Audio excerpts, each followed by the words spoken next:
Altitude 30,000 feet. Approaching Soviet airspace. Arriving at the designated drone launch point. Drone oil pressure and voltage are nominal. Payload oxygen supply is nominal. Power supply to payload antifreeze system shows no problems. No gusts. All systems go for drone detachment. Snake, we can't risk a halo jump this time around. Airspace security has gotten tighter since we were last here. We can't get as close to the ground as we did during the Virtuous mission. So instead, we'll be using one of our newest weapons. Snake, you're being given an honor on par with Alan Shepard. This is our last chance. Show your patriotism. If you fail, you'll be back in a hospital bed again, waiting for the firing squad.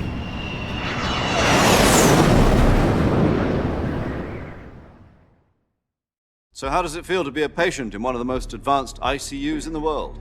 Would you do me a favor and tell the suits about visiting hours? I'll never get better with them assaulting me day and night with their questions. Must be part of the top brass's inquiry. More like an interrogation. According to them, I'm a traitor and an accomplice to the boss's defection. They're just looking for a scapegoat. Does that mean they're after you, too? Let's just say neither one of us is going to be made a national hero out of this. Does this mean Fox is going to die? No. This fox is still one step ahead of the hounds. The reason I came to see you today, Jack, it's time for Fox to clear its name. What are you talking about? The situation has changed. We've still got a chance to come out of this one alive. Yeah, what kind of chance? Don't get too excited. Here, have a cigar. It's Cuban.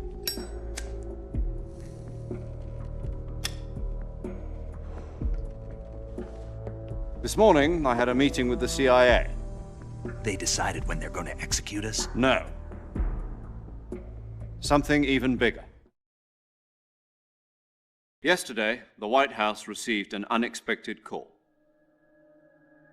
President Johnson? Yes, I hear you, Mr. Chairman. It was a hotline call from Khrushchev to President Johnson. From the head of the Soviet Union? That's right. A few days ago, one of our country's main design bureaus, OKB-754, was destroyed in a nuclear explosion. At about the same time, our anti-aircraft radar picked up a signature that appeared to come from one of your military aircraft. Does any of this sound familiar to you? In retaliation, I have placed our armed forces on secondary alert. Depending on your response, I may be left with no choice but to order the military to maximum alert and unleash Armageddon. With the help of your predecessor, I was able to survive the Cuban incident. But my power is not as great as it once was. If I am to survive this crisis, I must have your full cooperation. I should have contacted you myself. Did you know that one of our soldiers defected to your country a week ago? No. So you haven't heard then. The man who arranged the defection was a GRU colonel by the name of Yevgeny Borisovich Volgin. Volgin? Of the Brezhnev faction. Go on. Who is the soldier? Her name is the Boss. She's a living legend. During World War II, she was the one who led us to victory in that war. In Russia, you know her as Voyevoda. You mean the Boss? The mother of your special forces? Yes, that's the one. And she took 2 miniature nuclear shells along with her. The Boss took 2 miniature nuclear shells? I'm afraid so. I believe they were a gift for her new hosts. The Davy Crockett Atomic Battle Group delivery system was completed 2 years ago. But serious problems were found with the launcher's range and precision. Although they were mass-produced, they've never been deployed in battle. But Sokolov's research facility was completely wiped out. The whole area is polluted. I can only offer you my deepest condolences over this terrible tragedy. So, The boss, with Colonel Volgin's help, stole 2 experimental nuclear shells and took them with her as gift when she defected. Then, shortly thereafter, Sokolov's design lab, a top-secret military research facility, was destroyed by one of these weapons.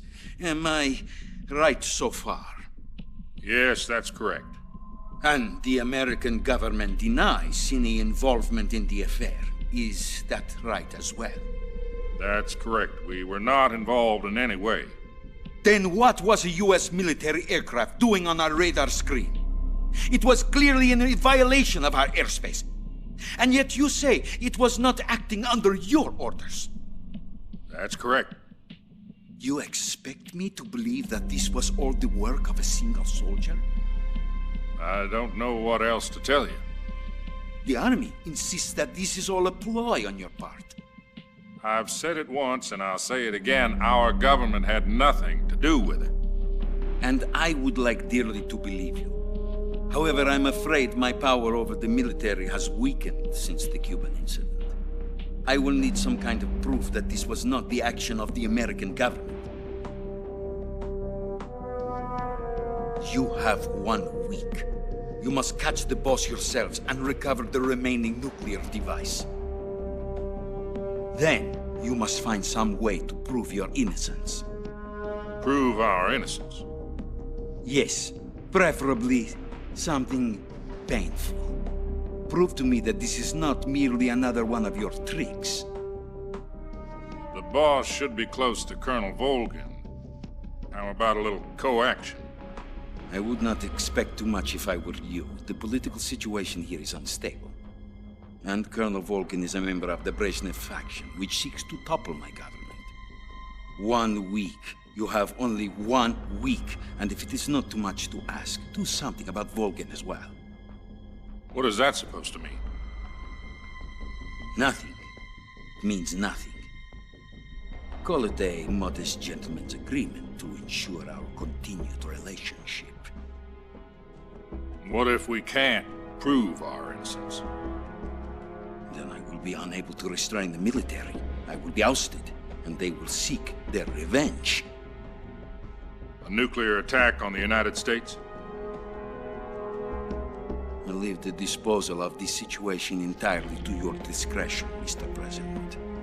Disposal, huh? If you fail, it will mean the beginning of a new world war.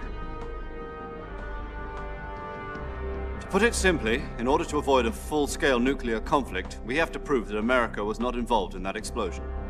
And eliminating the boss ourselves will prove America's innocence? Right. The higher-ups have decided that you're the only one capable of pulling this off.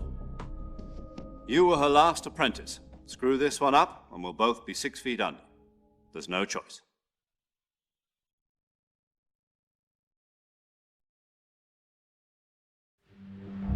Are the Russians going to be helping us? The KGB has promised to lend us one of their communications satellites so that you and I can talk to each other. That's it? They've also put us in touch with a couple of insiders. Insiders? There was a defection in September 1960. Do you remember it? You mean the 2 NSA codebreakers who went over to the Soviet Union? Precisely. Since then, they've apparently been training with the KGB for exactly this kind of situation. Their code names are Adam and Eva. I've been told that Adam has infiltrated Volgin's ranks. We've also arranged for him to provide you with an escape route. You'll need to rendezvous with him when you get there.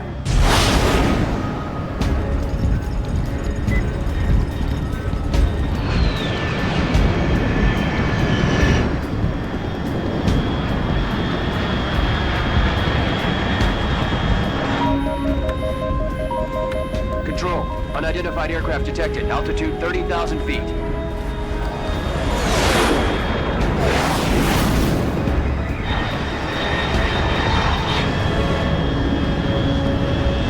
It's fast. Estimated airspeed exceeding Mach 3. Bearing south. I'm about to lose it.